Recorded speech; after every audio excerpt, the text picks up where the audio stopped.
Mr. Shehu, before I come back to you, I want to ask Mr. Agbo, you know, I want to go to the first part of your statement, which was questioning the procedure, the process.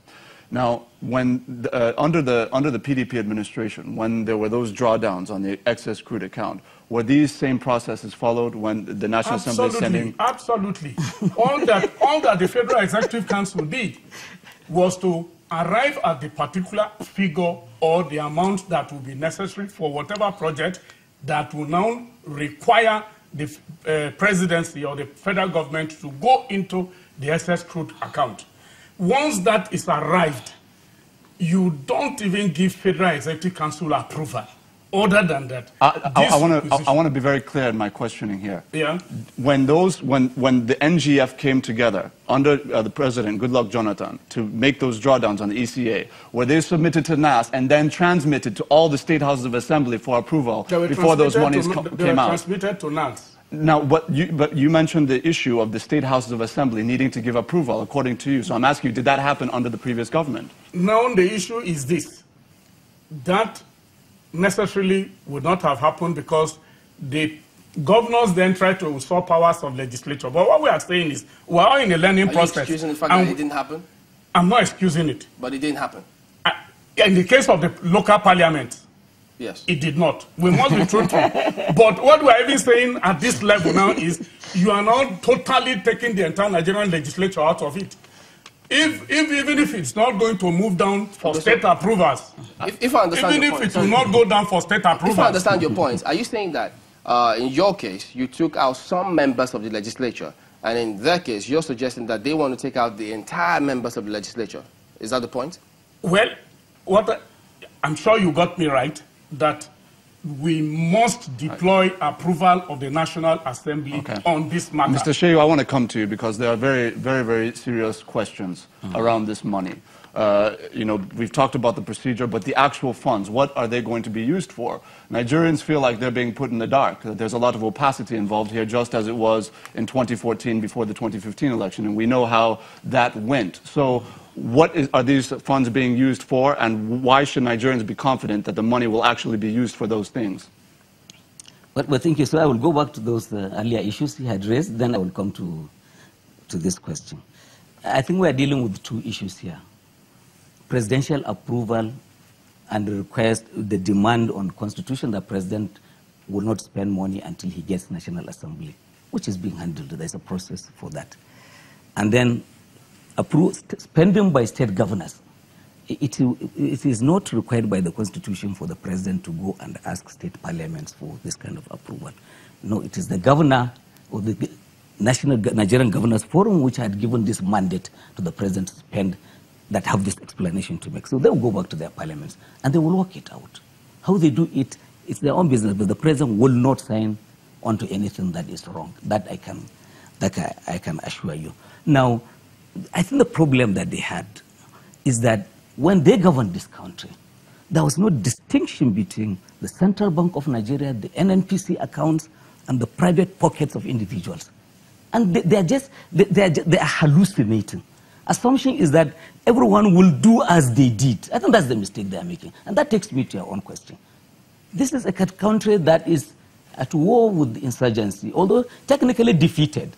But the challenges are enormous. All over the country, you have 34 of the country's 36 states have military deployed onto them. And before he jumps onto it, and I'm going to ask, because I know the question will arise, people will say, well, if you have defeated Boko Haram, why would you need additional funds? But when you check around the world also, you find that perhaps the countries that do the most spending do so in peacetime. Now, all over the world, Europe, America, concerns are growing that China is, Japan, they're spending money on military hardware. So, are we using the entire 1 billion for procurement of arms? No, well, the thing is that there is police, there is also the military. It's going to touch on every aspect of security in the country. And you're not talking about buying footwear or uniform, which is routine. There are already major platforms that will re-equip a military that has depleted much of its stock, fighting criminality and insurgency and terrorism across the country. You know, I'm looking at this because I know that the last time, I think it was in 2015, when, no, before that time, but they approved the Super Tucano planes. It took 2 years before it got delivered to the country. And now we're requesting for this. It's going to take almost about the same time, 2 years. Well, you know that... That's 2020, isn't it? You also must commend the Air Force. They have started this process, and they're achieving quite a lot. Actually, the strategic plan on the ground is that there is an immediate plan, short term, there's a medium term, and there's a long term. Now, this spending of $1 billion fits into short term and medium term. I will not be surprised if it stretches up to 5 years, actually. For this yes, don't be surprised if it stretches, because we are hoping that we'll be building up towards a military-industrial complex that the president has been talking about, that will be able to manufacture. So tell us about this short, medium, and long-term plan, because if you make that request, assuming the processes are incomplete, and the government requests to procure arms, if you place those orders, they say it takes about 2 years before it's delivered. So what are the short-term, medium, and long-term plans? No, I'm saying that this $1 billion would go into immediate and medium term. If you are talking about immediate, probably, you know, there are things that you can buy off the shelf. As I mentioned, the footwear, uniform, if there are things that you immediately need. But you are talking about platforms, majorly, not bullets and so on. Platforms like, and you know, equipment like minesweepers, which we are likened to, you know, clean up all of these areas of terrorism. And yes, I believe that the technical people will have all of the details on. Okay, Dr. Agbo, do you have any disagreement with that? Absolutely. But before I go into that disagreement, I liken what is happening in our security situation in this country to when a single individual is playing the game of chess. Because that's what the presidency is doing. How? You stay in, you deliver the pawn from either side as you decide. Absolutely and completely. And so, spectators watch, and if there is hue and cry as to what should happen on the other divide, you deliver one particular pawn, and then you withdraw. So you keep protect.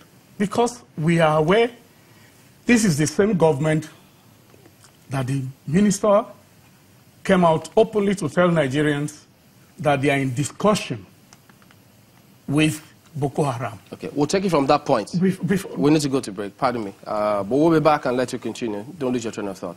Join us again.